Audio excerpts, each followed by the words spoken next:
Good morning guys! Ay magandang araw pala. Hapon na pala ngayon. Another day, another vlog.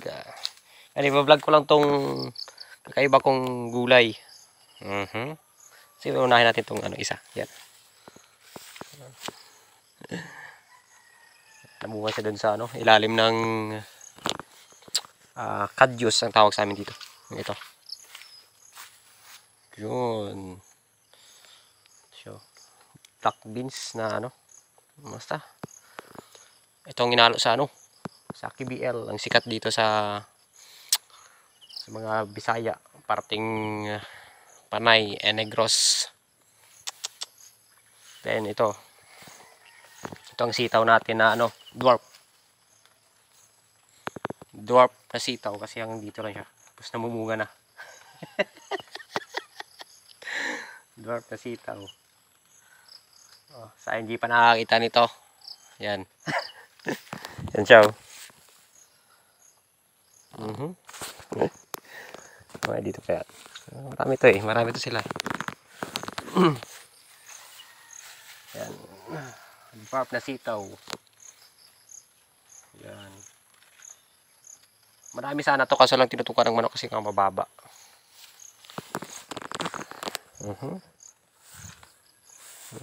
Ito sitaw din to kaso lang ibang variety. Nabili ko tong binhi nito sa online sa Shopee. Hindi ko alam kung anong niyan. Ito pa. Dami yan dito, Hindi naman to sinasabi nilang hantak dito. Hindi to yung klase niya. Kaya nagtataka kami kung bakit ganito lang siya. Hindi siya parang katabi nito. Hindi siya gumaganito. Yan. Sumumunga na siya, maliit pa lang. Tapos kinukuna. Nagtatanim nga ulit ako nito pero sa susunod iibahin ko na sila. Kung baba Yun lang. Wala na siyang hindi na siya gumagapa katulad nito. Hindi siya gumagapa. Kunin natin ito kasi pwede itong kinakain kasi ng manok. Bukas na ng iba. Pero masarap daw to sabi ng iba. Itong klase. Iba daw yung lasa. Tayo mo. Sitaw na mababa lang. Halos mas pataas pa nga yung tuhod ko. Ang problema nito, marami sanang bunga kasi lang problema. Marami kasi manok dito sa amin. Nakakain. Pau. Ito, natin to. Gawin natin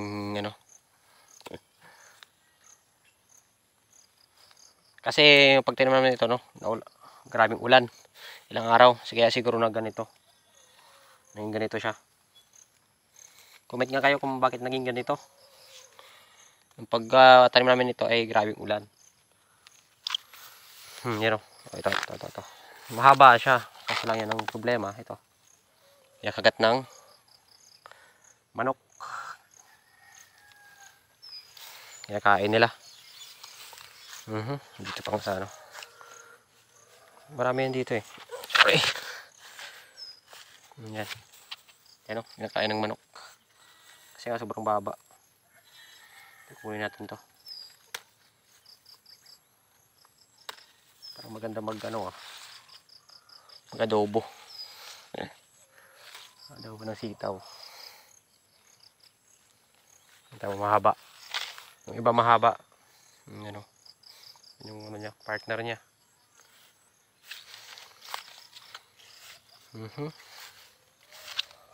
Shout out pala kay kay paring Jose diyan sa Manila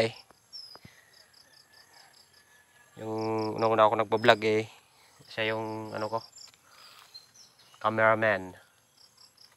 Tsaka kasama kami nito nagtanim. May pangarap din ang tao. Kailangan wala na ba? Wala na dito. Tignan mo to. Mahaba sana to meron pa yun dun sa unahan. Kasi ito, iba din. Iba din yung berry niya. Pula. Red, kaso lang may iksi. Kaya ayaw ko nito. Maghanap ako ng kakulay nito, pero mahahaba konti. Mga tatlong dangkal yung haba ng bunga. Ito, yan. Ito sana yung hinahanap ko. Ganito. Ganitong berry tea. Yung mahaba. Pero ang pangit lang kasi pero maganda pa rin. Ano naman. Ito gagawin ko tong binhi. May nakuha na pala ako dito nung nakarang araw. Kinuhanan ko na siya ng pangbinhi. Medyo ano na, magulang ang tawag. Parang ito. Ito. Pwede na to. Ano? Kasi kainin pa ng manok. Yan pala yung mga kalabasa ko. Yan, mula doon hanggang doon. Doon. Tapos yung dito banda, ilan lang yung nagano kasi maraming ng manok. Dapat pala nagpunla muna kami bago namin nilagay dyan. Marami na siyang bunga. Yung bunga na to eh. Yung iba maliliit pa lang. Sabi yung iba. May nakatago siya sa damo yung iba. Sa mga next week, makakabenta na tayo niyan. Ito. Hindi pa pwede. Yan o. Ang laki. Kaso ang iba ay nahulog. Hindi yata na-pollinate ng maayos. Tapos yung iba tinutukan ng manok. Yung balat. Pag dilaw niya ay sure ball na yan. Mahuhulog na siya. Ayan. Itong iba kong sito. Kaya ganito yung itsura dahil nga hindi dito tumubo yung iba kasi umulan, sobrang ulan. Ilang araw kaya siguro na hindi ko alam na tag nito nawalan ng gana. Parang katulad mo. Yan. Yan ang haba sana niya ang haba. Kaso sayang.